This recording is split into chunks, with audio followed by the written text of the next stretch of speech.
ya, tentang materi yang telah saya dapatkan dalam pendidikan guru penggerak. Di sini sampai pada modul 1.4 tentang penerapan budaya positif, yaitu implementasi keyakinan kelas dalam menanamkan budaya positif di sekolah.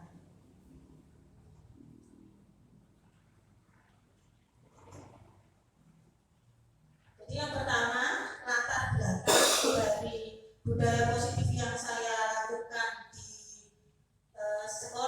sekolah kita ini, yaitu pada era krisis karakter yang muncul di negeri ini melalui media dan perkembangan teknologi akan sangat mengkhawatirkan bagi generasi penerus bangsa ini, maka diperlukan pengelolaan perubahan yang positif.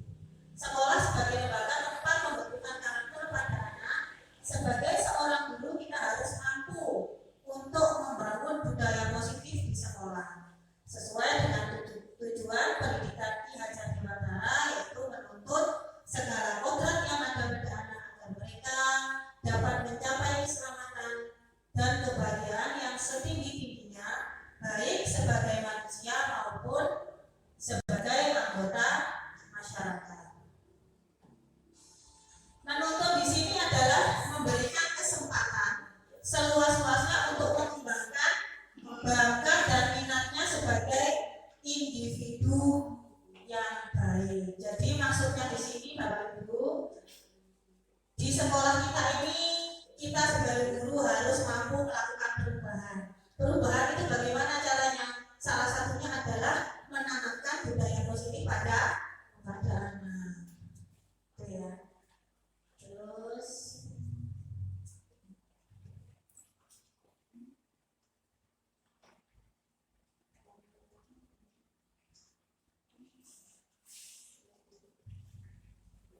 deskripsi dari aksi nyata saya. Pada aksi nyata yang telah saya lakukan, saya membuat keyakinan kelas. Apa yang dimaksud dengan keyakinan kelas? Keyakinan kelas saya lakukan melalui kesepakatan kelas yang berpihak pada murid. Biasanya ini kalau yang dipahami oleh anak-anak itu, keyakinan kelas itu adalah peraturan kelas. Jadi anak-anak dibuatkan beberapa poin peraturan kelas agar mereka bisa memiliki tanggung jawab. Jadi melalui kesepakati bersama, peraturannya dibuat, anak sendiri yang guru mengarahkan ya, membuat, kemudian anak nanti yang memilih sepakat apa enggak tentang peraturan yang sudah dibuat di kelas, khususnya di kelas 6 gitu ya. Kemudian penerapan budaya positif yang saya lakukan melalui restitusi. Apa sih restitusi itu? Yaitu proses menciptakan murid pada kondisi tertentu untuk memperbaiki kesalahan mereka sehingga mereka kembali dengan karakter yang lebih kuat. Di sini ada segitiga restitusi. Segitiga restitusi merupakan proses restitusi dengan 3 tahapan yang setiap tahapannya pada prinsip penting ada 3 kontrol, yaitu validasi tindakan, menanyakan keyakinan, dan menstabilkan identitas. Validasi tindakan ini maksudnya bagaimana? Validasi tindakan ini maksudnya adalah anak-anak sudah mulai mempraktekkan di kelas. Jadi tidak hanya teori saja, tapi anak-anak sudah mulai mempraktekkan. Kemudian misalkan ada pelanggaran, menanyakan keyakinan. Yakin apa enggak tentang peraturan yang sudah dibuat itu tadi? Misalkan melakukan kesalahan, kita tanya anak tersebut, sudah tahu apa enggak?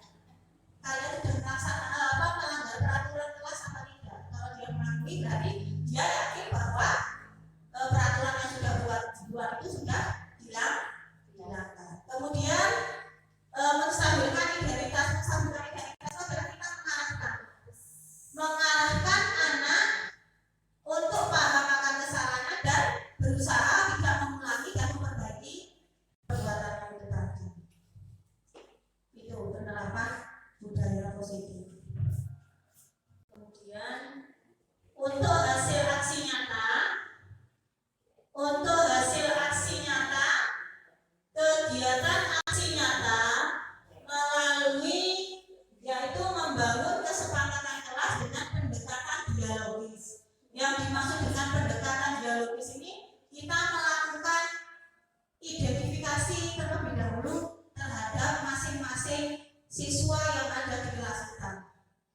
Paling tidak tanya jawab tentang latar belakang anak tersebut, misalkan keadaan keluarganya bagaimana, kita kan bisa tahu nanti.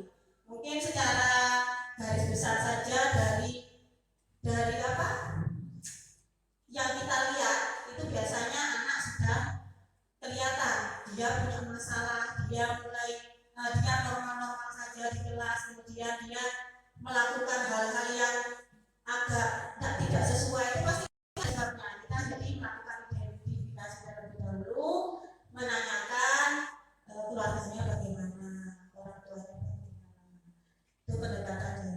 Kemudian mereka menganggap dirinya menjadi bagian dalam pengambilan keputusan di kelasnya. Maksudnya kalau kita membuat kesepakatan kelas, keyakinan kelas, kemudian anak-anak ini diajak rembukan bareng. Ayo, misalkan kesepakatan kelas kan berdoa sebelum dan sesudah belajar. Kalian sepakat apa tidak? Nah, paling tidak kalau anak dilibatkan, kan dia merasa bagian dari ini, dari apa namanya? Kelas.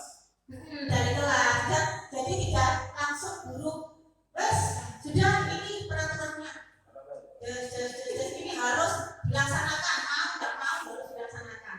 Nah, untuk budaya positif di sini kita tidak menerapkan seperti itu. Jadi anak dilibatkan semua. Ayo kita sepakati bersama. Jadi merasa dia itu diorangkan, ya, diarahkan, ya. Kemudian selain itu juga menumbuhkan rasa tanggung jawab akan kewajiban-kewajiban yang harus dilaksanakan sebagai seorang siswa. Jadi kalau kita melakukan budaya positif kita kepada anak. Kemudian secara garis besar yang saya dapatkan perubahan yang terjadi setelah saya menerapkan budaya positif tadi melalui keyakinan kelas atau kesepakatan kelas. Yang pertama, murid bernalar kritis. Murid bisa bernalar kritis. Maksudnya bernalar kritis ini bagaimana? Jadi anak ini berpikirnya sudah jauh, jauh. Jadi misalkan kayak tadi itu, kayak Agus tadi itu melindungi dia tuh berpikirnya, loh nanti kalau saya lapor sama Bu Guru, nah kasihan Imam padahal tambahnya hanya 5 menit. Mungkin jika benar dia jauh, sudah pemikirannya sudah jauh. Gitu. Kemudian yang kedua, murid lebih bertanggung jawab. Nah, bertanggung jawab tadi saya tanyakan kepada anak-anak, apa sih maksudnya tanggung jawab di kesepakatan kelas ini apa? Contohnya, contohnya saya tahu Bu, kalau diberi tugas harus dikerjakan. Nah, ya itu betul. Berarti kalian memiliki tanggung jawab. Kemudian piket Bu, kalau sudah waktunya datang piket kelas, waktunya hari itu piket kelas, wajib melakukan piket kelas. Itu merupakan menanamkan anak memiliki tanggung jawab pada dirinya. Kemudian yang ketiga, murid lebih percaya diri, pede, tidak isinan, tak pemalu. Kemudian yang keempat, murid juga memiliki jiwa sosial yang tinggi terhadap sesama. Jadi itu secara garis besarnya perubahan yang terjadi. Kemudian pembelajaran yang diperoleh dari penerapan budaya positif ini, yang pertama adalah pentingnya pelibatan murid dalam pengambilan keputusan di kelas. Ya, jadi anak-anak dilibatkan. Jadi dia merasa dirinya itu bukan